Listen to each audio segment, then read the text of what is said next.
सभी पार्टियों ने लगभग प्रदर्शन कर लिया है, अब तक तो माफ़ी मांगी नहीं है। तो मैं भी इस बात को समझता था, मैंने तय किया अपनी पार्टी संगठन के लोगों के साथ बैठ के कि इस बार इसका परमानेंट सोल्यूशन ढूंढना है। जिस सत्ता के नशे में भारतीय जनता पार्टी के लोग इस देश के संविधान को और महापुरुषों को अपमानित करने का काम कर रहे हैं, वो सभी महापुरुष जिन्होंने इस संविधान के निर्माण में योगदान दिया और उनमें जो हमारे गुरु भी हैं बाबा साहब अम्बेडकर, उनका अपमान करने वालों को हम इस बार बहुत मजबूत सबक सिखाने के लिए तैयारी कर रहे हैं। सर, जिस तरह से इस अपमान पर सभी विपक्षी दल जो है वो बोल रहे हैं और बीएसपी का भी एक विरोध प्रदर्शन 24 को हुआ, भीम आर्मी अब तक खामोश क्यों है? आप अगर ध्यान से देखेंगे तो हर जिले में भीम आर्मी अपना काम कर रही है। आज़ाद समाज पार्टी उस तरह से सामने से पार्टिसिपेट नहीं कर रही, क्योंकि मैंने अभी कई पार्टियों का वो देखा, समय और बहुत सारी चीज़ें लगी लेकिन रिजल्ट जुका तू रहा। तो मैंने कहा ना कि अगर हम 2 कदम पीछे हटे हैं तो इसलिए नहीं कि हम इस विरोध का हिस्सा नहीं है। पार्लियामेंट में भी सबसे पहले ये विरोध हम लोगों ने शुरू किया, लेकिन हम लोग पीछे इसलिए हटे हैं कि हम इसकी बड़ी तैयारी करेंगे, और चाहे दिल्ली में या जिस भी तरह से पार्टी की जो स्ट्रेटजी होगी, ऐसा मजबूत जो है विरोध दर्ज कराएंगे कि सरकार के पैर उठे। प्रधानमंत्री ने क्रिसमस के मौके पर कहा है कि दुनिया में कहीं भी हिंसा होती है तो मुझे दुख होता है, इस पर क्या कहना है? प्रधानमंत्री तो बहुत अच्छी बातें कहते हैं, काश उनका किरदार भी ऐसा ही होता। सर, अमित शाह जी ने बात जिस तरह के हालात हैं इस देश में, आज जिस तरह का जुल्म हो रहा है, जिस तरह से इंस्टीट्यूशन को कुचला जा रहा है, जिस तरह से राइट्स जो है उनका वायलेशन हो रहा है, जिस तरह से, और मुझे आज यहाँ बैठ के कहने में कोई हर्ज नहीं है, जिस तरह से लोगों में भय का माहौल बन गया है, ये हम लोगों के ऊपर भी एक सवालिया निशान है कि हम लोग, हमारा विरोध, हमारा संरक्षण उनमें हिम्मत क्यों नहीं पैदा कर पा रहा। हम अपनी इस कमी को दूर करेंगे और आने वाले कल में एक मजबूत आवाज़ जिस तरह पार्लियामेंट में, उस तरह सड़कों पर भी लाने का काम करेंगे कि सरकारें तानाशाह ना हो, सरकारों के दिमाग खराब ना हो। सर, अमित शाह जी बाद में कह रहे हैं कि वो सपने में भी बाबा साहब का अपमान नहीं कर सकते। अच्छी बात है, होना चाहिए, करना भी नहीं चाहिए, लेकिन जो हो गया उस पर अपना खेद भी प्रकट करना चाहिए। विपक्ष के लोग मुद्दा बना रहे हैं। अब ठीक है, और अमित शाह जी जो कह रहे हैं वो जानते होंगे, वो उनके दिल में है, जो जबान पे आ गया है या वाकई में ही वो सम्मान करते हैं, ये तो आप और मैं बेहतर जानते हैं। इसके लिए उनकी हिस्ट्री पढ़ने की जरूरत है, और हिस्ट्री इस बात की गवाही देती है कभी उन्होंने संविधान का सम्मान नहीं किया, और उनका जो मूल संगठन है उन्होंने हमेशा संविधान के खिलाफ काम किया। केसेस ऑफ वर्शिप एक्ट की जिस तरह से धज्जियां उड़ाई जा रही हैं, सुप्रीम कोर्ट के जज रास्ता खोल रहे हैं कि क्या कहते हैं जो मस्जिद की खुदाई हो, मंदिर खोजे जाए, इस पर क्या है? देखिए, मुझे बड़ी निराशा हुई हमारे पूर्व चीफ जस्टिस से, उनके कारनामों से। मैंने जैसे कहा, आपने प्राइम मिनिस्टर को लेकर जो सवाल मुझसे पूछा कि प्राइम मिनिस्टर ये कहते हैं मुझे दुख होता, इसी तरह से वो भी बहुत अच्छी मीडिया बाइट्स देते थे हमारे पूर्व चीफ जस्टिस, लेकिन जो बाद में उनके द्वारा किया गया और उनकी निगरानी में जो हुआ उसका खामियाजा देश भुगत रहा। तो मैं इस पर बस इतना ही कह सकता हूँ कि पहले तो पार्लियामेंट में वर्शिप एक्ट जो है उसकी जो खामियां है उसमें अमेंडमेंट बिल लाके वो दूर करनी चाहिए।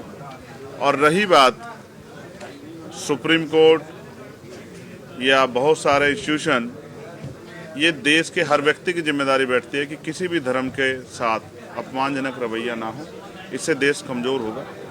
और जो सियासी साजिश की जा रही है अपने निजी फायदे के लिए, जबकि उनके बड़े लीडर्स भी कह चुके हैं कि हर मस्जिद के नीचे मंदिर मत ढूंढो, लेकिन मुझे लगता है कि आज वो उनकी सोच से भी आगे निकल गए हैं। ये माहौल उन्होंने बनाया, इसका खामियाजा भी उनको भुगतना पड़ेगा। आपको लगता है जो मोहन भागवत का बयान था वो पब्लिक स्टंट था?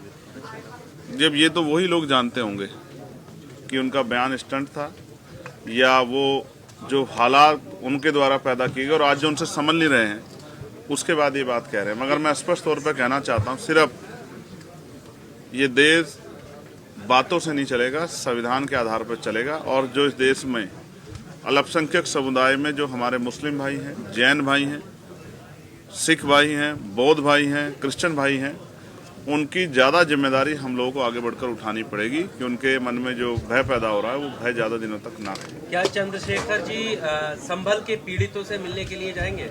मैंने कल ही इस बात को कहा, मैं बिजनौर में था, कि मैं लगातार परमिशन के लिए अप्लाई कर रहा हूं और वहां का प्रशासन डिनाई कर रहा है। लेकिन जिस दिन मैं वहाँ जाऊँगा तो फिर वहाँ जाने के लिए बहुत लंबी लंबी कतारें लगेंगी, क्योंकि अभी तो सब किसी के मुंह से संबल नहीं निकल रहा है। कल का अगर आप मेरा प्रेस नोट ब्रीफ सुनोगे तो आपको पता लग जाएगा कि अभी मैं नहीं जा रहा हूँ तो कोई नहीं जा रहा है। जिस दिन मैं जाऊँगा और मुझे परमिशन मिलेगी फिर सब लोग जाएंगे। मैं मीडिया के साथियों के लिए भी चिंता कर रहा हूँ। मैं रादीप साहब अभी चर्चा कर रहे थे कि मीडिया पे जिस तरह की पाबंदियां लग रही और मीडिया अपना काम स्वतंत्र रूप से नहीं कर पा रही, मुझे मीडिया के साथियों की भी चिंता, क्योंकि कई पत्रकार जेल गए हैं। हमारे मीडिया के साथी भी सरकार पर सवाल करते हुए थोड़ा सा घबराते हैं। लेकिन आप तो अच्छे शानदार पत्रकार हो, आपने तो बहुत सारे सवाल पूछे। तो आप ये समझो कि सरकारें जनता के लिए हैं, जनता सरकारों के चारा बनने के लिए नहीं है। सरकार के हिसाब से देश नहीं चलेगा, देश संविधान के हिसाब से चलेगा। और जिनको गलतफहमी है उनके घमंड भी जनता आने वाले समय में तोड़ देगी। संभल में जो पुलिस की कार्रवाई है उसको किस तरीके से देख रहे हैं आप? मैंने कह रहे हैं कि निष्पक्ष कार्य होगा, पत्थरबाजों को बख्शा नहीं जाएगा। वो जो 80-20 की बात करते हैं वही, जिनके एजेंडे में 20% लोग हैं ही नहीं, उनसे क्या उम्मीद कर सकते हो आप? उनकी कथनी करनी में फर्क है, इसीलिए जनता का भरोसा उनके प्रति कम है। और वो लोकसभा में जनता ने वोट की चोट से सबक भी सिखाया और अहंकार में 400 पार तो नहीं हुए, 240 पर रुक गए। स्वर्ग का रास्ता है तो किसी भी चीज को कहीं पर भी जाने के लिए उसका एक प्रॉपर एड्रेस होता है। स्वर्ग का कोई एड्रेस है, प्रॉपर चीजें हैं वहाँ पर जाने के लिए। अमित शाह तो हमसे मिलेगा कि यहीं पर मिलेगा? अमित शाह इतना बड़ा नहीं है कि हम उससे जाके मिले, वो आएगा तभी तो उसने सारी इन चीजों को लगा दिया, रेस्ट्रिक्शन लगा दिया। वो खुद डरा पड़ा है।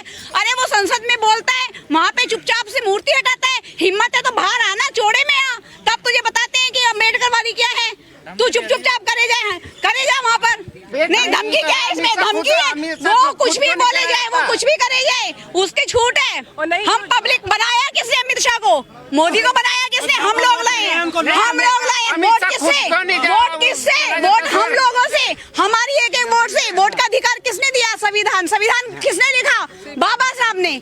तो वो भूल रहे हैं क्या? भूल रहे हैं? नहीं, हम बोलते हैं आपके पूर्वजों को, किसी को बोलते हैं आप राम के अनुयायी हैं, आप राम को मानने वाले हैं, हम बाबा साहब को मानने वाले हैं, तो आप क्यों मतभेद इसको कर रहे हैं? प्रतिमा हटा दिया। प्रतिमा तो वो उसने कमरे में जाके हटाई ना, वहाँ पर हटाई ना, चुपचाप ऐलान करके हटाई। कोई भी चीज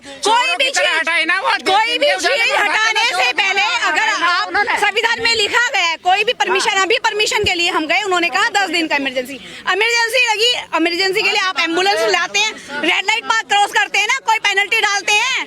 नहीं डालते। अरे पहले पढ़ लिख लो, स्कूलों में चले जाओ, मंदिरों की जगह स्कूलों में चले जाओ तो कुछ दिमाग आ जाएगा। आपको बोलने से पहले कुछ परेशानी नहीं होगी, फिर माफी मांगेंगे, इस्तीफा भी देंगे। और नहीं तो 2 अप्रैल याद नहीं है उनको क्या? वही चीज दोबारा आ जाएगी, 2 अप्रैल से ज्यादा आएगी। कि है ना, इतना नाम अगर भगवान का लेते तो स्वर्ग की यात्रा हो जाती या स्वर्ग का आप जीवन जी लेते। तो मुझे ये बताइए कि ये जो दलित, पिछड़े, शोषित और महिलाएं, जो उनका जीवन जो नरकीय था, जब बाबा साहब के संविधान ने उन्होंने कानून के द्वारा जो जीवन दिया, जो आज हम यहाँ खड़े हैं, तो कहीं ना कहीं ये संविधान की देन है ना। तो हमें तो जो सम्मानीय जीवन स्वाभिमान के साथ मिल रहा है वो कहीं ना कहीं बाबा साहब की देन है ना। तो हमारी तो यही स्वर्ग है। तो फिर किस आधार पर ये कह रहे हैं कि भगवान का नाम, मतलब बाबा साहब का नाम लेने से थोड़ी ना तुम्हें वो मिलेगा स्वर्ग? मतलब इस तरीके के कहना चाह रहे हैं वो। तो उसी का प्रदर्शन करने के लिए हम लोग यहाँ आए, उनको ये दिखाना चाह रहे हैं कि आपके दिमाग में नहीं, लोग काफी लोग आए थे, लेकिन उन्होंने क्या है, अब जब इनके हाथ में पुलिस प्रशासन है तो ये तो कुछ भी कर सकते हैं ना। इसी चीज का भी होना है ना कि लोकतांत्रिक व्यवस्था के अंदर लोगों को प्रदर्शन नहीं करने दिया जा रहा है। ये वो दिखावा, वो हाथी के दांत दिखाने के कुछ और खाने कुछ होते हैं ना। तो यही प्रवृत्ति है इनकी, दिमाग के अंदर इनका यही चल रहा है। ये सिर्फ है ना, मनुस्मृति लागू काउंटडाउन शुरू हो गया है सर, काउंटडाउन उनका शुरू हो गया है, काउंटडाउन उनका शुरू हो गया है। इसलिए 26 नवंबर को उन्होंने 26 नवंबर का बनाकर तो उन्होंने ये दिखा दिया कि हम भी बाबा साहब को मानने वाले हैं। देखिए, अगर आप पढ़े लिखे हैं तो मुझे आप एक बात बताइए, अगर